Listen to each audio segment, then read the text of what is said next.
I don't want there to be any confusion in this video. Patagonia as a region, I think is a beautiful, fantastic, amazing place, although I haven't experienced a lot of it.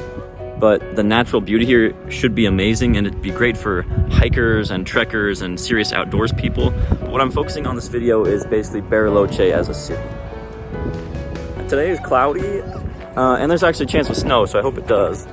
But I'm gonna splice into this video some shots of when the weather is actually more clear, more scenic in my opinion, so the weather might change in this video.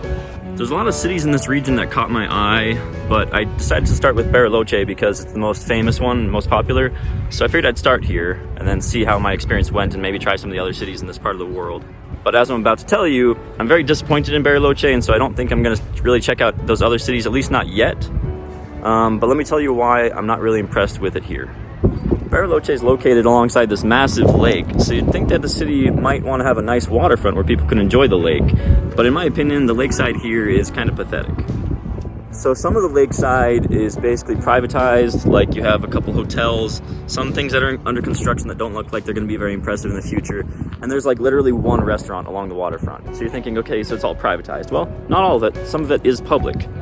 So they do have this kind of large open area with, you know, the sign that says Bariloche, and I'll give credit where credit's due. They do have great views from here, but other than that, it's kind of bland and boring. And in addition to that little open area where you can see the sign, there's this pier that kind of stretches out here. It kind of follows the lakes, it like parallels the lake shore. I think it should go like out further into the water. Wouldn't that make more sense? I don't know.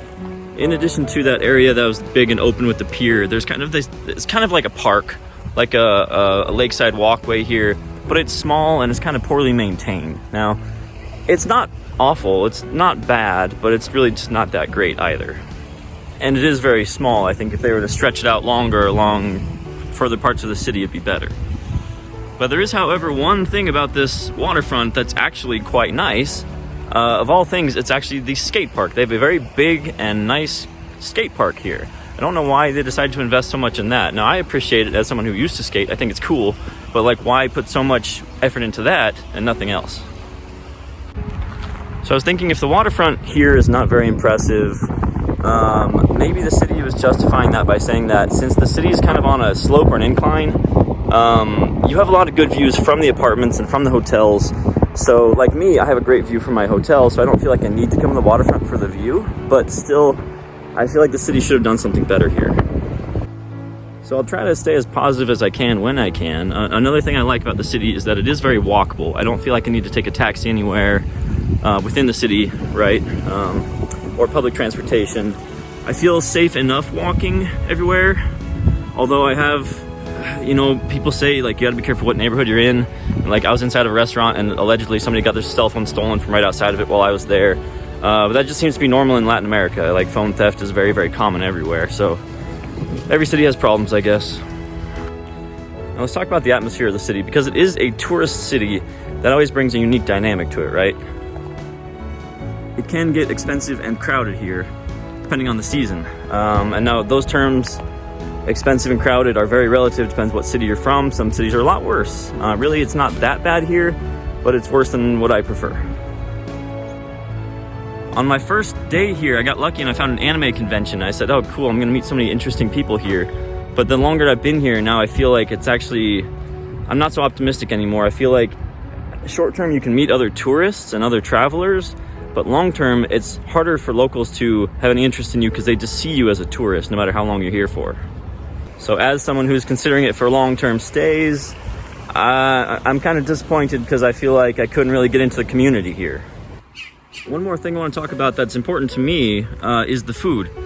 I enjoy good food, and the food here has been pretty boring. It was fun for a little while to try the local stuff like venison and lamb and wild boar, but it was all kind of flavorless. And even when you get outside of the local regional specialties and you go to an Italian restaurant, like all the pastas are flavorless too. So I haven't had any good food since I arrived here. And even like Argentina is known for its asado and steak.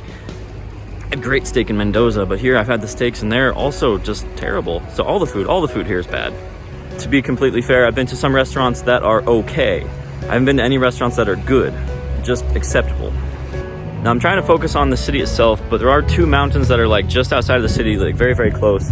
I did go to those, and One is known for just kind of having nice viewpoints. The other is actually known for skiing and snowboarding. I didn't go there to do the skiing, but as somebody who used to snowboard, just looking at the slopes, I was really not impressed with it.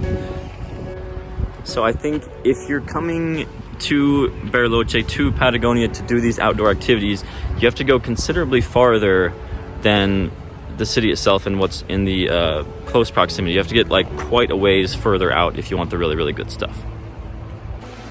To summarize it all up, I haven't hated it here. I've actually enjoyed my time here. I'm just saying that I came in with high expectations and I've been disappointed. Now, since I was already kind of in the local area, it wasn't too hard for me to get here. But I'd be, if I was coming from England or something, because this is supposed to be a world-class tourist destination. If I was coming from Europe or somewhere much farther away, I'd be really, really disappointed. So keep your expectations low. Maybe my expectations were too high. And, you know, despite all the negative things I've said, I would come back here. I would absolutely come back to enjoy the nature outside of the city. Although I'm not impressed with Bariloche, as I said in the beginning of the video, I think Patagonia is a fantastic region. So maybe it's, if I came back with some friends, or if I came back with a goal of just doing more excursions outside of the city, then I'd have a better time. But this is a review of Bariloche as a city, and I don't like it. Now, Argentina as a whole has been fun. I've enjoyed it, but I didn't love it as much as I expected I would. So I'm leaving Argentina now. I'm going to Santiago, Chile next. Don't know how long I'm going to be there for, but it's a good hub to travel to other places from there. So I have some ideas in my head on what's coming in the future, but I don't want to spoil anything. So stand by, and it should be fun to watch.